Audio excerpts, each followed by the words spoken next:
అందరికీ welcome back to our channel Sudhamu vlogs. Climate ఎంత కూల్గా ఉందంటే చక్కగా ఇటువంటి క్లైమేట్లో వేడివేడిగా మిరపకాయ బజ్జీ వేసుకుని తింటే సూపర్ కదా.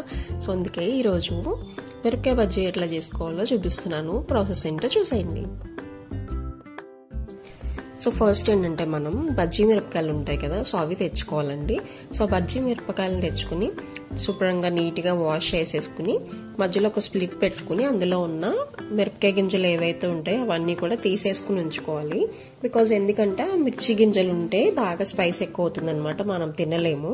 సో అందుకని స్లిట్ చేసుకుని లోపల ఉన్న సీడ్స్ అన్ని తీసేసుకోండి. నెక్స్ట్ అలాగే ఒక బౌల్లో శనగపిండి వేసుకోవాలి. ఒక కప్పు శనగపిండికి నేను ఇక్కడ ఒక ఫుల్ స్పూన్ ఆఫ్ బియ్యం పిండి తీసుకున్నాము, రైస్ ఫ్లోర్. తర్వాత మన టేస్ట్కి తగ్గట్టు బజ్జీ పిండికి తగ్గట్టు కొద్దిగా సాల్ట్, అలాగే కారం అండ్ అలాగే నెక్స్ట్ వంట సోడా వేసుకుని బాగా మిక్స్ చేసుకోండి, అంతా మిక్స్ అయ్యేలాగా.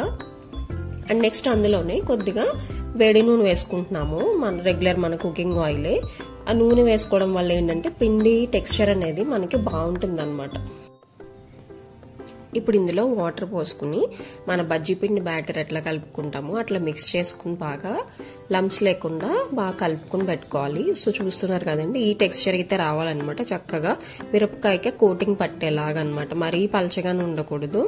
సో అది అలా పక్కకు పెట్టేసుకున్న తర్వాత మనం స్ప్లిట్ చేసుకున్న మిర్చిలోకి స్టఫింగ్ అయితే పెట్టుకుంటున్నాము. వాము, అలాగే కొద్దిగా సాల్ట్ అండ్ అలాగే కొద్దిగా చింతపండు 3 మిక్స్ చేసుకుని ఏవైతే మనం మిర్చి స్ప్లిట్ చేసి పెట్టుకున్నామో ఆ మిరపకాయల్లో స్టఫ్ చేసుకోండి. టేస్ట్ అనేది చాలా బాగుంటుంది అనమాట. ఉత్తి ప్లెయిన్ మిర్చి తినే కంటే ఇలా వాము పెట్టుకుంటే చాలా బాగుంటుంది. కొంచెం ఆ చింతపండు పులుపు తగులుతూ ఆ వాము ఫ్లేవర్ తగులుతూ చాలా బాగుంటుంది టేస్ట్.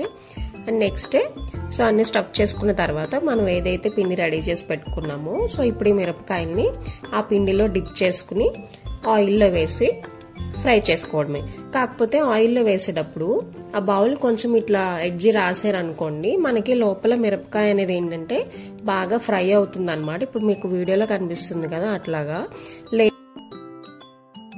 సో అంతేనండి, ఈ చల్లని క్లైమేట్లో వేడి మిరపకాయ బజ్జీ రెడీ అయిపోయింది. సో మీకు ఎట్లా కావాలంటే అట్లా తినొచ్చు అనమాట. కొంతమంది డైరెక్ట్గా తింటారు, మేమైతే ఇట్లా స్టఫింగ్ పెట్టుకుని తింటాము. బయట బజ్జీ బండి స్టైల్ అంటే నాకు చాలా ఇష్టం కాబట్టి. సో ఇప్పుడు మేమైతే ఇందులో స్టఫింగ్ కోసం ఉల్లిపాయ, పచ్చిమిర్చి, కొత్తిమీర వీటిలోకి కొంచెం ఉప్పు, కారం, చాట్ మసాలా కలుపుకొని నిమ్మరసం పిండుకుని అండ్ అలాగే పల్లీలు కూడా స్టఫ్ చేస్తున్నాము ఈ బజ్జీల్లోకి. ఇట్లా పెట్టుకుని తింటే టేస్టే సూపర్. సో మీరు కూడా ట్రై చేసి ఎలా ఉన్నారో కామెంట్ సెక్షన్లో కామెంట్ చేయండి. Thank you for watching. ఇప్పటి వరకు ఇంకా ఎవరైతే సబ్స్క్రైబ్ చేసుకోలేదో వాళ్ళందరూ కూడా తప్పకుండా సబ్స్క్రైబ్ చేసుకోండి సుధాము వ్లాగ్స్. Thank you.